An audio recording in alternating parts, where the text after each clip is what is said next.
Silvutė, Silvutė, Silvutė, Silvutė, dainuojantis atvirukas tau.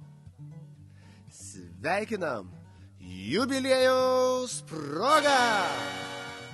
Aišku, žinoma, be abejo, tikriausiai visiškai tiesiogiai, be jokių sąlygų, viską apsvarščius, pasvėrus, pamatavus, apgalvojus ir apmąsčius, patikrinus, pažiūrėjus ir pajutus, palyginus su etalonu, išbandžius praktiškai, surinkus visus duomenis bei parodymus iš didžiojo savo smegenų pusrutulio, aš galiu drąsiai, be baimės, be neapykantos, nedvejodamas, nekantriai, bet visiškai ramiai, be sąžinės graužaties pareikšti.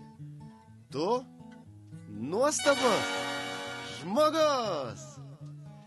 Jūs sveikina nepakartojamas darbo kolektyvas.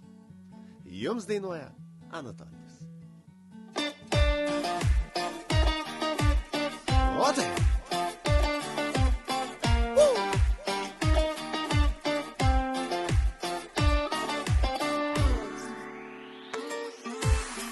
Uždarytas ar sienų keturių, prisiglaus prie tavęs, aš negaliu pamatyti, apkabin norėčiau, nepaleisčiau, jei galėčiau.